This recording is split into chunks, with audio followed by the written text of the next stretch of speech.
వీళ్ళరా Bible గ్రంథంలో నుండి సామెతల గ్రంథం 26వ అధ్యాయము 27వ వచనాన్ని చదువుకుందాం. గుంటను త్రవ్వువాడే దానిలో పడును, రాతిని పొర్లించు వాని మీదికి అది తిరిగి వచ్చును.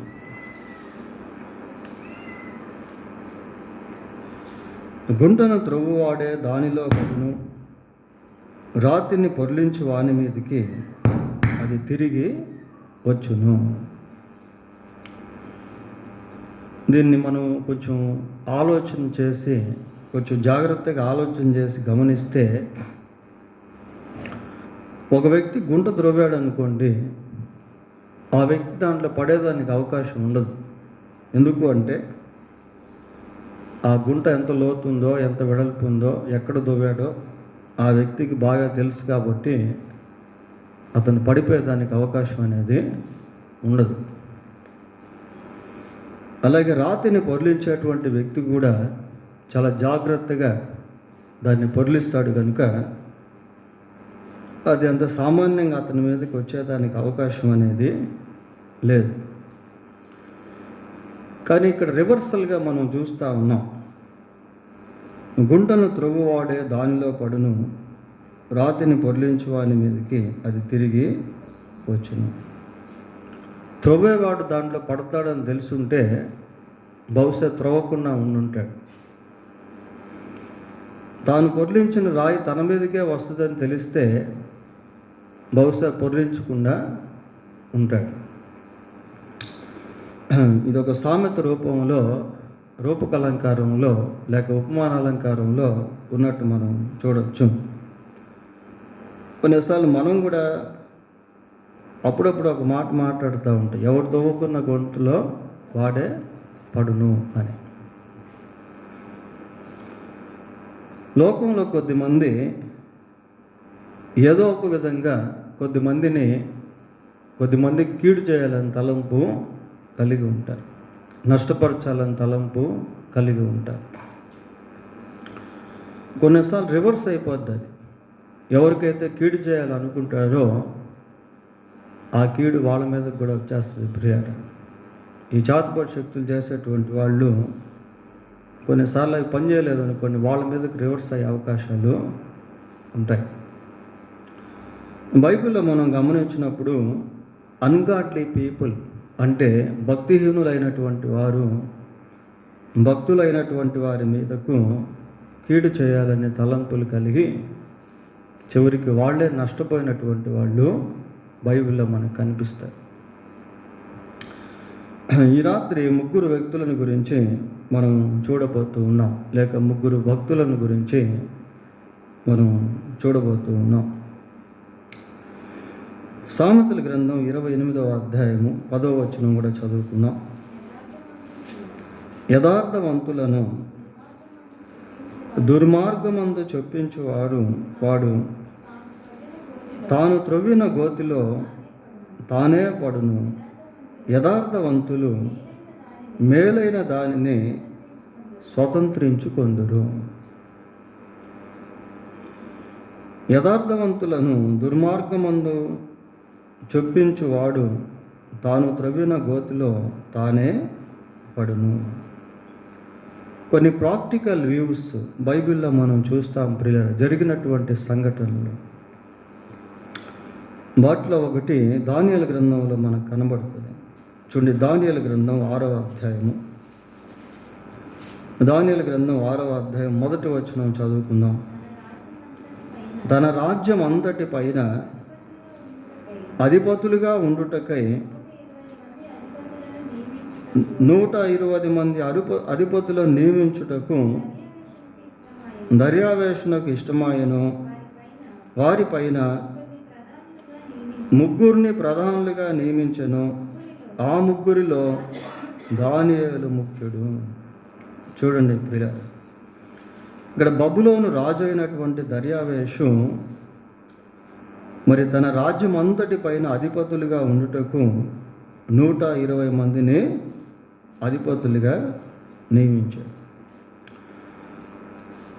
వారిపైన 3 ప్రధానులను నియమించాడు. ఆ 3లో దానియేలు ముఖ్యుడు.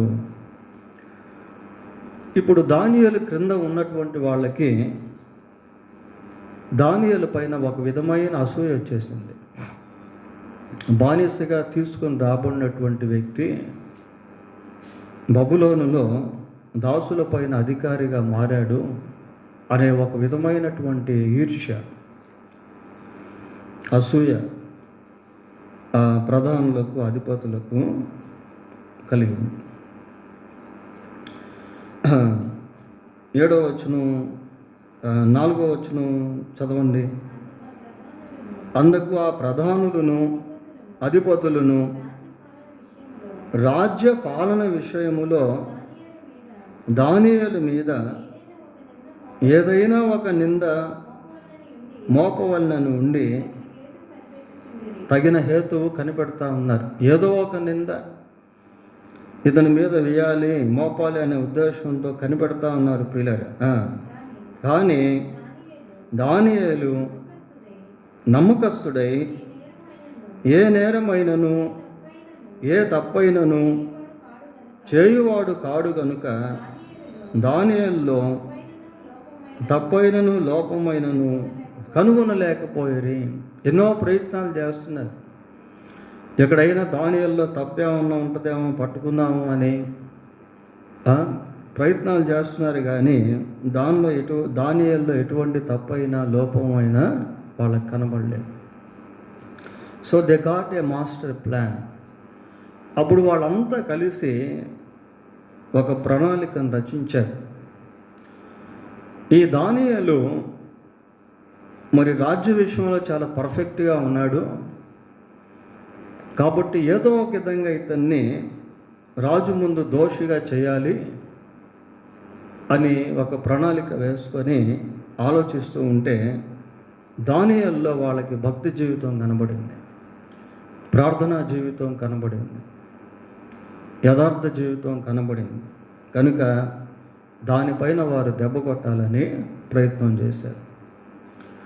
ప్రియులారా, ఎప్పుడైతే మనం దేవునిలో ఎదుగుతూ ఉంటామో సైతాను ఎక్కడో ఒక దగ్గర ఆ భక్తిలో నుండి తొలగించేటువంటి ప్రయత్నాలు చేస్తాడు. ఒక చెట్టు ఫలిస్తూ ఉందనుకోండి, దాని మీదకే మనుషులు ఏమి విసురుతారు? రాళ్ళు విసురుతారు. అటువంటి ప్రయత్నం వీళ్ళు చేస్తూ ఉన్నారు. ఆ విధంగా ఆలోచన చేస్తాను. 9వ వచనం చదవండి. కాగా శాసనము రాయించి సంతకము చేసింది. కాబట్టి వీళ్ళు ఏమనుకున్నారంటే, సరే 30 రోజుల వరకు మరి రాజునే తప్ప ఇంకా ఎవరు కూడా ఎటువంటి వారి యొక్క సొంత దేవుళ్ళను ప్రార్థన చేయకూడదు, ఆరాధించకూడదు అనేటువంటి కట్టడం కట్టి రాజు దగ్గరికి ఆ విషయాన్ని తీసుకెళ్తే రాజు ఆ శాసనం మీద సంతకాన్ని చేశాడు. So they got a grip. వారికి ఒక గ్రిప్ దొరికింది. 11వ వచనం. ఆ మనుషులు గుంపు కూడి వచ్చి దానియేలు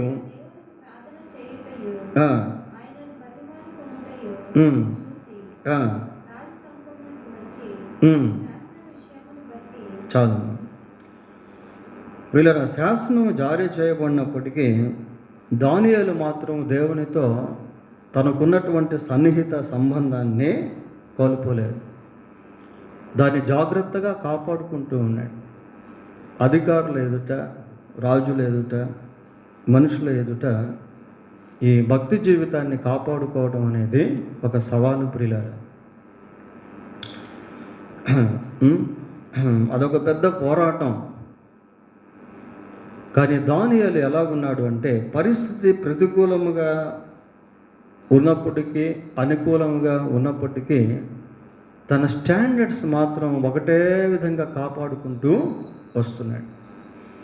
చూడండి, కొన్నిసార్లు పరిస్థితులు అనుకూలంగా ఉన్నటువంటి పరిస్థితులు ప్రతికూలంగా మారవచ్చు. ఏదో ఒక విధంగా భక్తిలో నుంచి, ప్రార్థనలో నుంచి పడగొట్టేటువంటి ప్రయత్నాలు సైతాను ఎవరో ఒకరి ద్వారా చేయవచ్చు ప్రియులారా. అయితే దానియేలు శాసనం జారీ చేసినప్పటికీ, ఆ విషయం దానియేలుకు తెలిసినప్పటికీ తాను మాత్రం దేవుని సన్నిధిలో ప్రార్థన చేయటం మానివేయట్లేదు. దేవుణ్ణి బతిమాలుకుంటూ ఉన్నాడు, దేవుని స్తుతిస్తూ ఉన్నాడు. వీటిని చూసినటువంటి వ్యక్తులు రాజు దగ్గరికి అదే ఒక నేరంగా తీసుకుని వెళ్ళి చివరికి దానియేలుని ఏం చేశారు? సింహపు గుహలో పడేటట్టుగా చేశారు. 13వ వచనం కూడా చదువుదాం. అందుకు వారు, ఆ దానియేలు నిన్నే కానీ లక్ష్య పెట్టక అనుదినము ముమ్మారు ప్రార్థన చేయొచ్చు వచ్చుచున్నాడనేది. చూడండి ప్రియులారా, ఇంకా వాళ్ళకి అదొకటి దొరికింది. శాసనం తయారు చేయించింది వీళ్ళే, దానియేలుని ఆ విధంగా ఇరికించింది వీళ్ళే. ఇప్పుడు రాజు దగ్గరికి ఆ విషయాన్ని తీసుకొచ్చి దానియేలు మీద నేరారోపణగా దాన్ని చేశారు. కాబట్టి రాజు శాసనం రద్దు చేయజాలరు కనుక దానియేలుని తీసుకెళ్ళి సింహపు గుహలో పడేశారు. 16వ వచనం చదవండి. అంతటా రాజు ఆజ్ఞ ఇయ్యగా బంట్రౌతులు దానియేలును పట్టుకొని పోయి సింహముల గుహలో పడద్రోయగా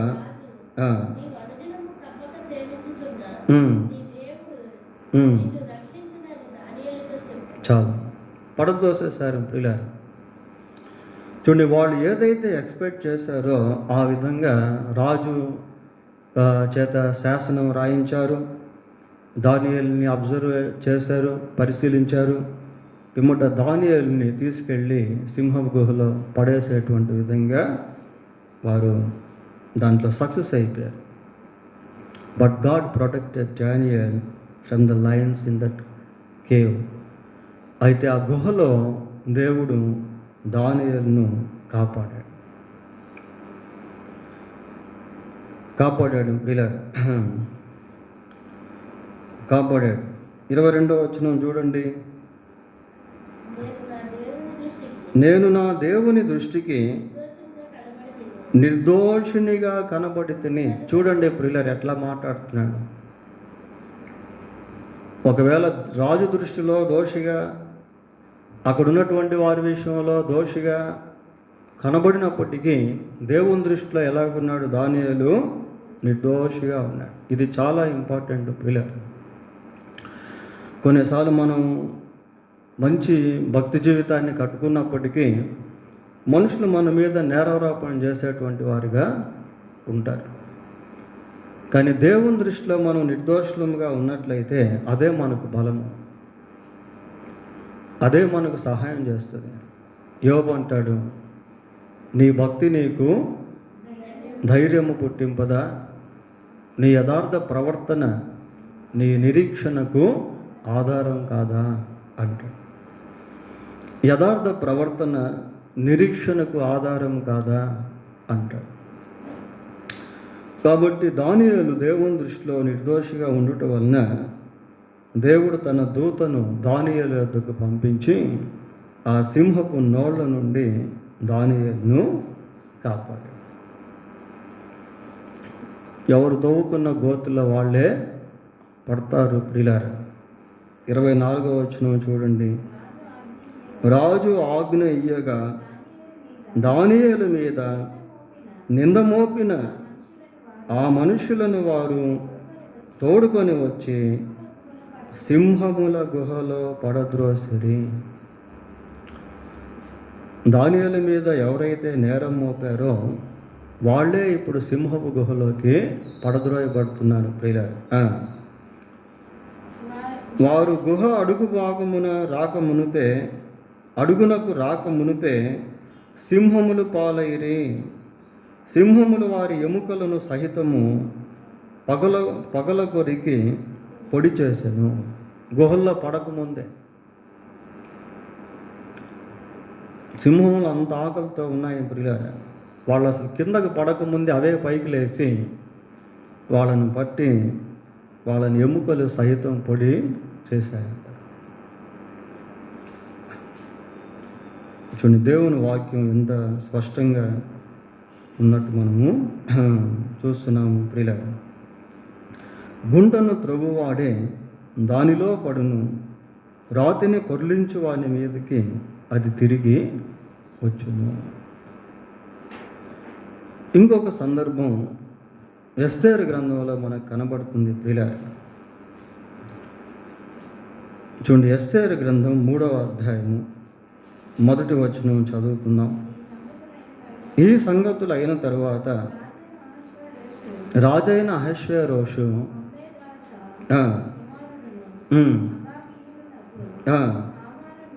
హామానును ఘనపరిచి వాని హెచ్చించి వాని పీఠమును ఎత్తుగా ఉంచాను. ప్రియులు, ఇక్కడ హామాను గురించి మనం చూస్తూ ఉన్నాం. హామాను మరి రాజ్య సంస్థానంలో ఇంకొక మెట్టుకు హెచ్చించబడ్డాడు. హెచ్చించబడినప్పుడు తగ్గింపుతో జీవించాల్సినటువంటి వ్యక్తి అందరూ కూడా తన్ను చూడాలి అని, తన్ను గౌరవించాలి అని తలంచాడు ప్రియులారా. హెచ్చించబడ్డాడు. వెళ్తూ ఉంటే చూడండి, 5వ వచనం చదవండి. ఒక్క నిమిషం, ఇక్కడ 2వ వచనం ఒకసారి చూద్దాం. కాబట్టి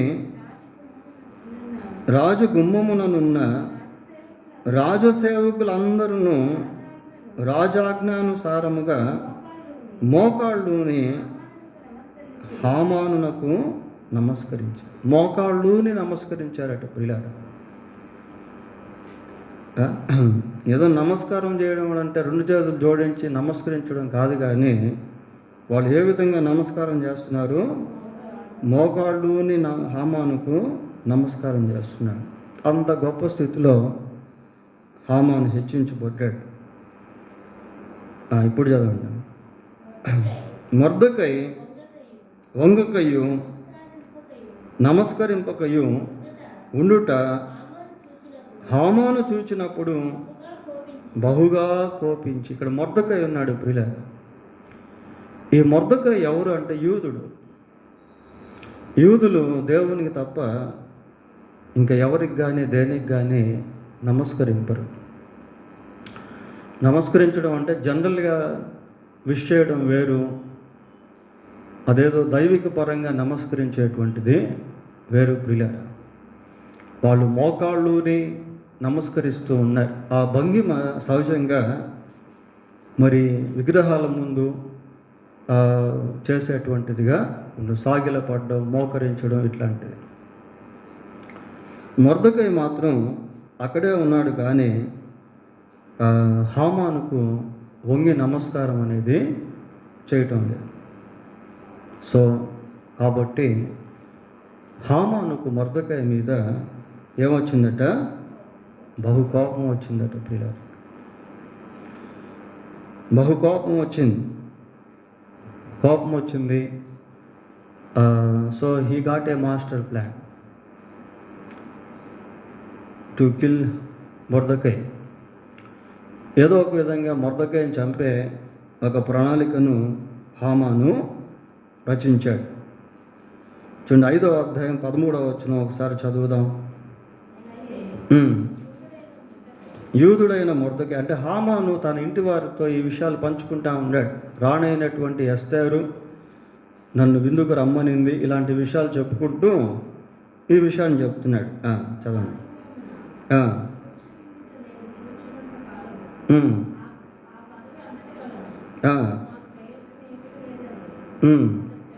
చెప్పగా అతని భార్య అయిన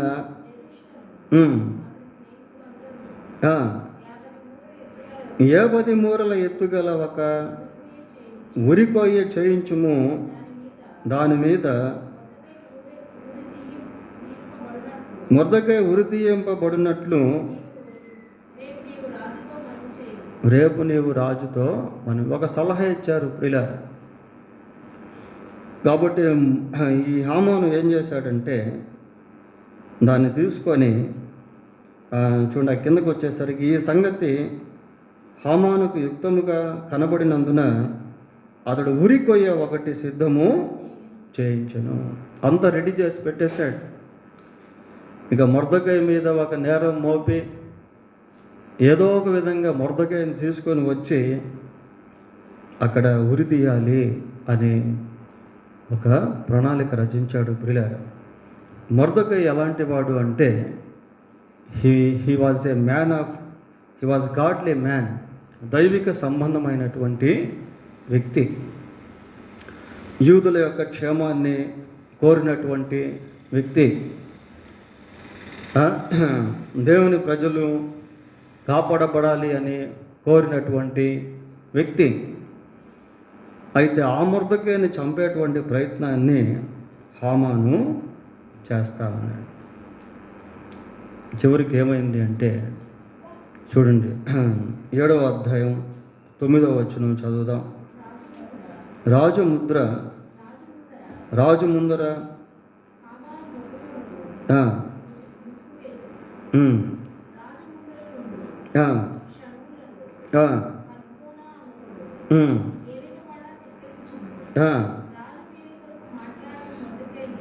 ఎవరు మేలు కొరకట? రాజు మేలు కొరకు మాట్లాడిన మొర్దెకైని ఉరితీయుటకు హామాను చేయించిన 50 మూరల ఎత్తుగల ఉరికొయ్యి హామాని ఇంటి వద్ద నాటబడి ఉన్నదనగా. చూడండి ప్రియులారా, రాజు మేలును కోరినటువంటి మొర్దెకై కొరకు హామాను ఏం చేశాడు అంటే ఒక ఉరికొయ్య ఏర్పాటు చేశాడు. లోపల ఒక అసూయ, ద్వేషం, తన ఎదుట నమస్కారం చేయలేదని కోపం. చివరికి ఏమైపోయింది చదవండి 10వ వచనం. కాగా హామాను మొర్దెకైకి సిద్ధము చేసిన ఉరికొయ్య మీద వారు అతనినే అన్నాడు ప్రియులారా, వారు అతనినే ఉరి తీసిరి. ఏ కొయ్యగైతే తయారు చేశాడో ఆ తయారు చేసినటువంటి వ్యక్తినే ఆ కొయ్య మీద ఉరి తీశాడు. గుంటను త్రవ్వువాడే దానిలో పడును, రాతిని పొర్లించు వాని మీదికి అది తిరిగి వచ్చును. కనుక మరి మొర్దెకైని చంపాలనుకున్నటువంటి వ్యక్తి ఏ విధంగా అయితే చంపాలనుకున్నాడో ఆ విధంగా తానే చనిపోయాడు. ఇంకొక విషయాన్ని మనం చూద్దాం ప్రియులారా. 7వ కీర్తన 15-16 వచనాలు చదువుదాం. 7వ కీర్తన 15వ వచనం.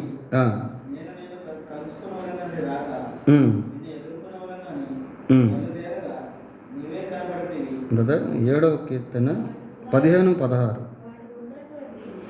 వాడు గుంట త్రవ్వి దానిని లోతు చేసి ఉన్నాడు, తాను త్రవ్విన గుంటలో తానే పడిపోయెను. వాడు తలంచిన చేటు వాని నెత్తి మీదకే వచ్చును, వాడు యోచించిన బలాత్కారము వాని నడినెత్తి మీదనే పడును. వాడు యోచించు బలాత్కారము. ఇక్కడ బలాత్కారము అనేటువంటి మాట మనం చూస్తూ ఉన్నాం ప్రియులారా. దీనికి రిలేటెడ్గా ఒక సంఘటన దినవృత్తాంతములు 2వ గ్రంథంలో మనకు కనబడుతుంది. ఈ దినవృత్తాంతము 2వ గ్రంథంలో 2 రాజుల యొక్క చరిత్ర మనం చూస్తాం ప్రియులారా. ఒక అతను ఇశ్రాయేల్ రాజు, అతని పేరు ఆహాబు. యూదా రాజు యెహోషాపాతు. యెహోషాపాతు జీవితం దేవునికి ఎంతో అంగీకారంగా ఉంటుంది. దేవుడు యెహోషాపాతుకి విజయాన్ని అనుగ్రహించాడు. అయితే యెహోషాపాతు ఏం చేశాడు అంటే ఈ ఇశ్రాయేలు రాజు అయినటువంటి ఆహాబుతో చేయి కలిపాడు. ఆ సమయంలో ఆహాబు రామోగిలాతు అనేటువంటి వారి పైకి యుద్ధానికి వెళ్ళాలని ప్లాన్ చేస్తాడు. ఆ విషయం యెహోషాపాతుకు చెప్తే యెహోషాపాతు అంటాడు, సరే మనం రామోగిలాతు మీదకి యుద్ధానికి వెళ్దాము, అయితే వెళ్ళటం దేవుని చిత్తమా కాదా అనేది ముందుగా తెలుసుకుందాము అని అంటాడు. అప్పుడు ఆహాబు దగ్గర కొద్దిమంది ప్రవక్తలు ఉంటారు, దాదాపు 400 మంది ప్రవక్తలు ఉంటారు పిల్లలు. వాళ్ళందరినీ పిలిచి, అయ్యా మరి ఈ యుద్ధానికి మేము వెళ్ళాలా వద్దా అంటే వాళ్ళు వెళ్ళాలి అని అంటారు. వాస్తవానికి వెళ్ళడం దేవుని చిత్తం కాదు. వాళ్ళంతా ఎందుకు ఆ విధంగా చెప్పారు అంటే, దేవుని దగ్గర నుండి ఒక దురాత్మ వారి మీదకు వచ్చి వాళ్ళ చేత అబద్ధాన్ని చెప్పిస్తుంది. ఇదేంటి, దేవుని దగ్గర నుంచి దురాత్మలు ఎలాగ వస్తాయి, మరి దేవుని దగ్గర కూడా దురాత్మలు ఉంటాయా అని అంటే దాన్ని పర్మిసివ్ అథారిటీ అని అంటారు ప్రియులారా. కొన్నిసార్లు దేవుడు దురాత్మలకు అధికారాన్ని ఇస్తాడు, దురాత్మలు పనిచేసేదానికి అనుమతిని ఇస్తాడు. పర్మిసివ్ అథారిటీ అంటారు, అది వేరే సబ్జెక్ట్ అది. అప్పుడు వాళ్ళంతా వచ్చి ఈ ప్రవక్తల నోట ఆ దురాత్మ చేరి అందరూ కూడా ఒకే కంఠంతో వెళ్ళొచ్చు అని అంటారు ప్రియారా. కానీ యెహోషాపాతుకు మాత్రం మనసు ఉండదు. ఆ టైంలో ఈ రాజు, చూద్దాం దాని గురించి, దినవృత్తాంతములు 2వ గ్రంథం 18వ అధ్యాయము 28వ వచనం చదువుదాం.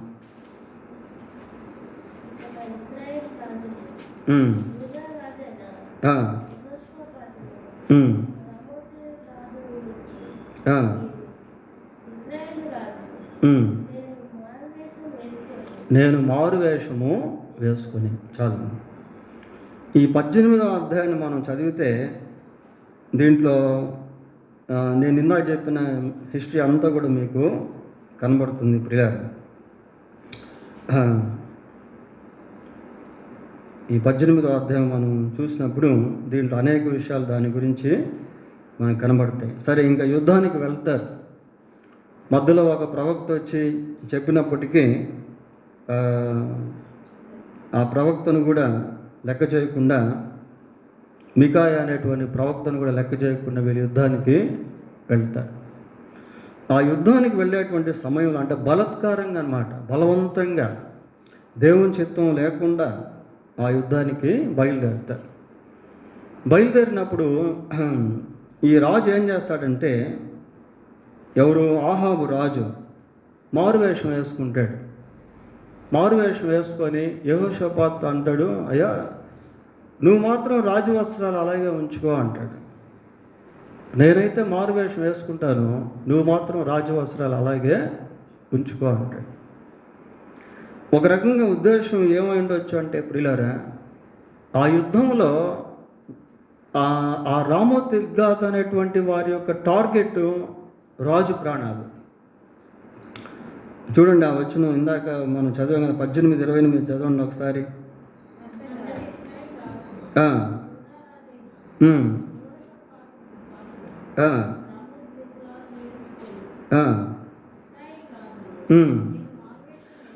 నేను మారువేషము వేసుకొని యుద్ధమునకు పోవుదును, నీవు నీ వస్త్రములనే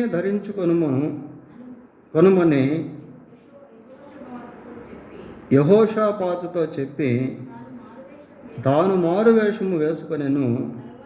తరువాత వారి యుద్ధమునకు పోయిరి. చూడండి ప్రియులారా, ఇప్పుడు శత్రువులకి రాజు ఎవరు అనుకుంటారు? సడన్గా చూస్తే యెహోషాపాతే అనుకుంటారు. వాస్తవానికి శత్రువులకు యెహోషాపాతు మీద శత్రుత్వం లేదు. పైగా వాళ్ళ టార్గెట్ ఏంటి అంటే, చూడండి 29వ వచనం చదవండి.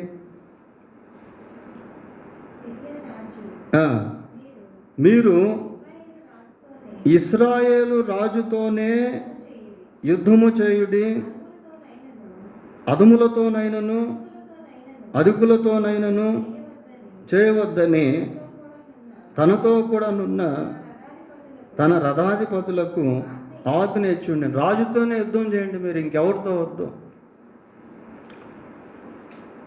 మనకు రాజుతోనే పని, ఇంకెవరితో అవసరం లేదు. కాబట్టి రాజుతోనే మీరు యుద్ధం చేయండి, ఇంకెవరితో కూడా యుద్ధం చేయొద్దు.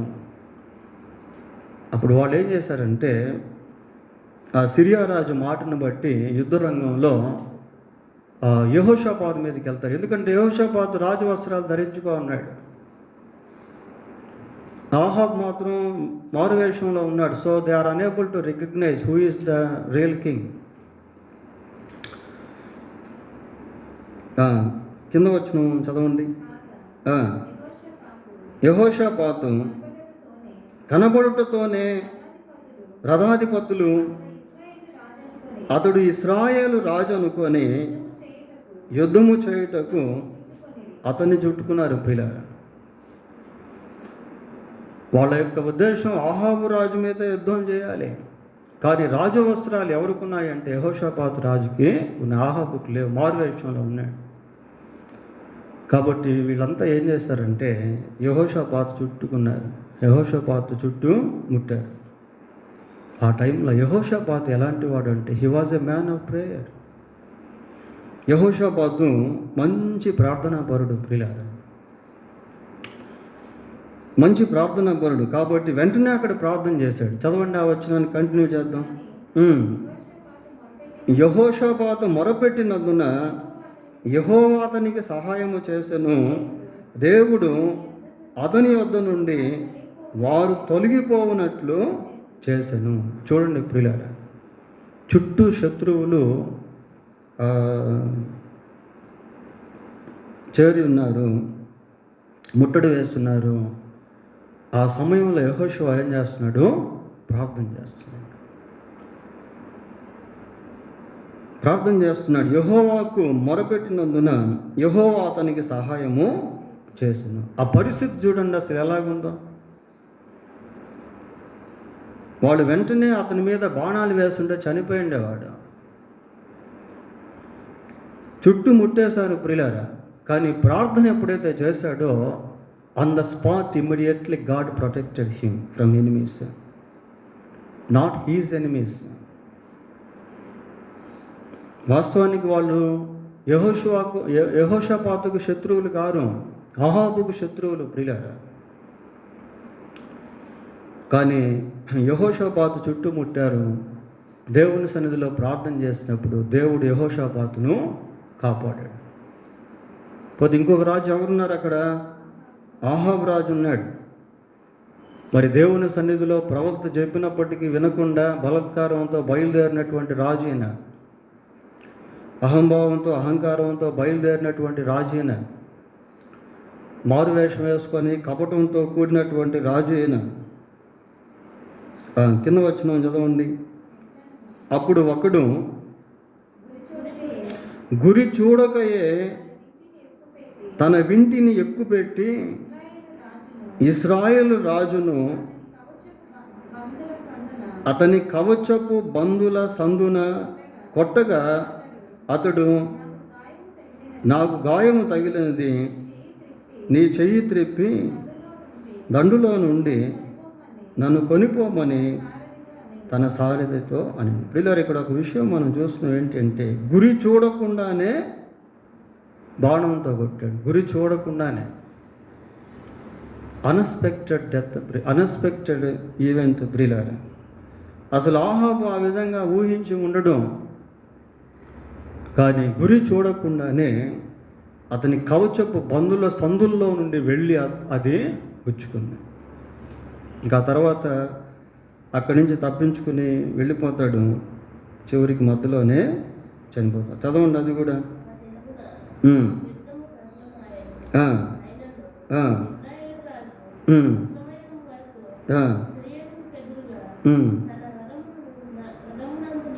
నిలిచెను. ప్రొద్దుగురుంకు వేళ అతడు చనిపోయాను. ప్రియులారా, ఈ రాత్రి వాక్య సందేశంలో ముగ్గురు వ్యక్తులను గురించి మనము చూసాం. గుంటను త్రవ్వువాడే దానిలో పడును, రాతిని పొర్లించు వాని మీదకి అది తిరిగి వచ్చును. ముగ్గురు భక్తులను గురించి కూడా మనం చూసాం ప్రియారా. వారిలో దానియేలు మరి దేవుని యందు భయభక్తులు కలిగి ఉన్నాడు. దానియేలుపై ఎన్నో అవాంతరాలు వచ్చాయి. వాళ్ళు దానియేలుపై నేరారోపణ చేసి తీసుకెళ్ళి సింహపు గుహలో పడేసేటట్టుగా చేశారు. కానీ దానియేలు దేవుని దృష్టికి నిర్దోషంగా ఉండటం వలన దేవుడు దానియేలును కాపాడాడు. మొర్దెకై దేవుని యందు భయభక్తులు కలిగి ఉన్నటువంటి వ్యక్తి. మొర్దెకైను ఉరి తీయాలనే ఉద్దేశంతో హామాను ఉరికొయ్యను సిద్ధపరిచాడు. అయితే దేవుడు మొర్దెకైను, ఎస్తేరును, యూదులను కాపాడి ఏ ఉరికొయ్య అయితే మొర్దెకైకి హామాను సిద్ధపరిచాడో ఆ ఉరికొయ్య పైన హామానే ఉరి తీశారు ప్రియులారా. అలాగని ఇక్కడ మరి ఆహాబు రాజు ఒక విధమైనటువంటి కపట వేషాన్ని వేసుకొని యెహోషాపాతు రాజుని ఆ యుద్ధంలో ముందు పెట్టాడు. అయితే యెహోషాపాతు దేవుని సన్నిధిలో ప్రార్థన చేసినప్పుడు అటువంటి జటిలమైన పరిస్థితిలో దేవుడు యెహోషాపాతుని కాపాడాడు. ఆహాబు మరణించాడు. కనుక దేవుని కొరకు జీవిస్తున్నప్పుడు, దేవుని యందు భయభక్తిగా కలిగి ఉన్నప్పుడు, ఒకవేళ శత్రువు ఎక్కడైనా ఏదైనా దాడి చేసే ప్రయత్నం చేస్తే దేవుడు మనల్ని కాపాడుతాడు. ఎవరైతే దాడి చేయాలనుకుంటారో వారే నష్టపోతారు ప్రియులారా. అయితే మన జీవితాన్ని, భక్తిని జాగ్రత్తగా కాపాడుకునుట అనేది చాలా చాలా ప్రాముఖ్యం. In the same time we have to learn another lesson. ఇదే టైంలో ఇంకొక లెసన్ ఏంటి అంటే, ఇతరులకు కీడు చేయటం వలన కొన్నిసార్లు ఆ కీడు మన మీద కూడా వచ్చే అవకాశం అనేది ఉంటుంది. కనుక ఇట్లాంటి విషయాల్లో కూడా జాగ్రత్తగా ఉండటం అనేది మంచిది. దేవుడు తన వాక్యం దీవించునుగాక. ప్రార్థన చేసుకుందాం. ప్రార్థన. కృపగలిగిన మా తండ్రి, పరిశుద్ధుడైన మా దేవా, మీకు వందనాలు, స్తోత్రాలు చెల్లిస్తూ ఉన్నాం. మాలో ఎక్కడ ఎటువంటి అసూయ, ద్వేషము, కోపము, ఆయన బలత్కారము వంటివి ఉండకుండానట్లు సహాయం చేయండి. మేము దానియేలు వలె, యెహోషాపాతు వలె, మొర్దెకై వలె మిమ్మును కలిగిన వారముగా జీవించుటకు కృప దయచేయండి. అనుకూలమైన పరిస్థితుల్లో, ప్రతికూలమైన పరిస్థితుల్లో కూడా మిమ్మును జ్ఞాపకం చేసుకునే వారంగా ఉండుటకు సహాయం చేయండి ప్రభువా. పరిస్థితి ఎంత తీవ్రంగా ఉన్నా ఆయన మీరు కాపాడేటువంటి దేవుడు, మీరు సంరక్షించేటువంటి దేవుడు, మీరు ప్రార్థన వినేటువంటి దేవుడు ప్రభువా. అందును బట్టి మీకు స్తోత్రాలు. దుష్టుని యొక్క పన్నాగములను మీరు లయపరిచేటువంటి దేవుడు, ముందుగా వెళ్ళుచు మెట్టగానున్న స్థలములను సరళం చేసేటువంటి దేవుడు. అందును బట్టి మీకు స్తోత్రాలు చెల్లిస్తూ ఉన్నాం. ఎక్కడ ఉన్నా మిమ్మల్ని కలిగి మేము జీవించుటకు మీరే కనికరించి సహాయం చేయండి. మా రక్షకుడైన యేసుక్రీస్తు పరిశుద్ధమైన నామంలో ప్రార్థన చేస్తున్నాము తండ్రి. ఆమేన్.